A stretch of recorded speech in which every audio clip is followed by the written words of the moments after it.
Raynaud's phenomenon is a neurovascular condition specifically affecting the finer arteries of the hands and feet, and less commonly affecting the lips, ears, nose and nipples.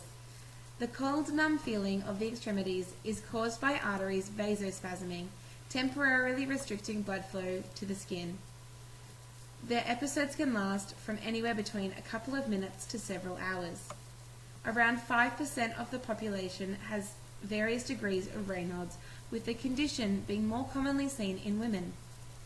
Raynaud's phenomenon has two classifications. The first is primary Raynaud's. This type of Raynaud's is idiopathic as there are currently no clear underlying causes. The second is called secondary Raynaud's, and it is linked to other diseases, most commonly autoimmune disease, as well as connective tissue disease and diseases of the artery.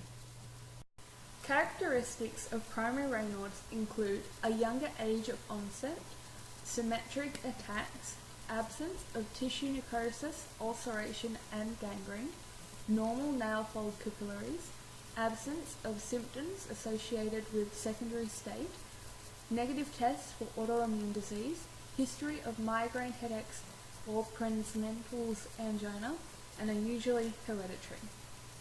The characteristics of secondary Raynaud's include an older age of onset, symmetric and asymmetric attacks, presence of tissue necrosis, ulceration and gangrene.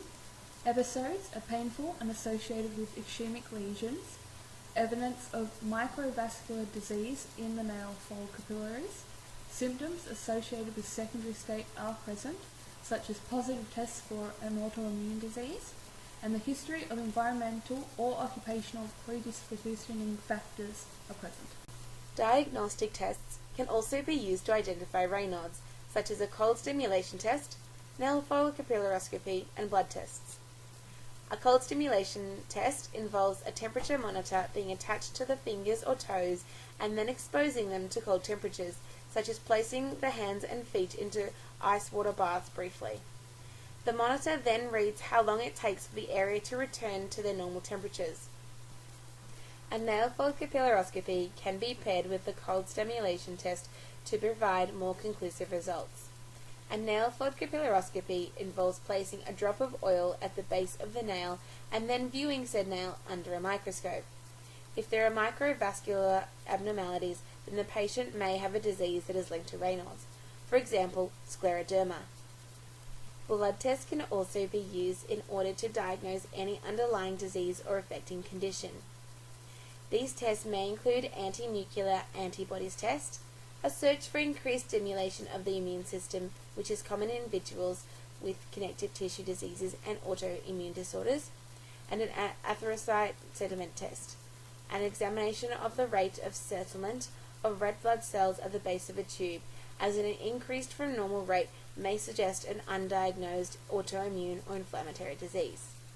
The result of the reduced blood supply to the arteries of the skin is a visible colour change, starting with the paling of the skin tone, then white, known as pallor or eczema, followed by blue, known as cyanosis or deoxygenation, and when the blood flow returns, the digits and extremities turn to red, known as reperfusion. As there is currently no cure for Raynaud's phenomenon, condition management becomes the top priority. Avoiding known triggers is the simplest way to avoid episodes of the phenomenon. This includes avoiding sudden temperature changes and prolonged exposure to the cold by keeping the body and extremities warm.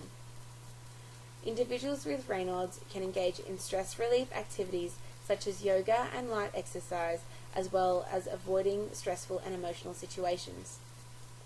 Avoiding smoking cigarettes and drinking caffeinated drinks, as studies have shown that nicotine and caffeine causes vasoconstriction. Pharmacological treatments for Raynaud's include topical nitroglycerin, iloprost, selective serotonin reuptake inhibitors, phosphodiesterase 5 enzyme inhibitors, losartan, bosentan, an orphan drug for treating new digital ulcers in patients with systemic sclerosis, botulinum toxin, N-acetylcysteine in patients with systemic sclerosis and digital ulcers, and calcium channel blockers. which aid in the relaxation and opening of small blood vessels as well as promoting healing. Due to most cases of both Raynaud's disease and Raynaud's phenomenon being manageable with the assistance of a healthcare professional, many individuals who have Raynaud's live life mostly unaffected beyond intermittent, mild to moderate pain during attacks. In extreme cases, the ischemia associated with a severe attack of Raynaud's can lead to tissue death, which can develop into ulceration, tissue necrosis, and gangrene.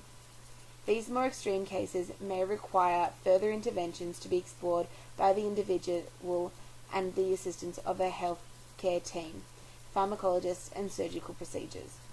The role of healthcare professionals in managing Raynaud's can differ greatly depending on the severity of the Raynaud's and how much it affects an individual's quality of life.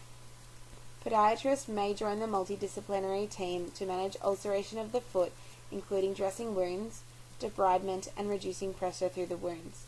Perform vascular assessments with the Doppler ultrasound machine. Raynaud's disease and Raynaud's phenomenon can both be easily manageable with little to no lifestyle change, but can also be extremely debilitating if managed incorrectly. Baby, it's cold outside. I've got to go away. Baby, it's cold outside. This evening has been Hoping that you drop so in. very nice. I'll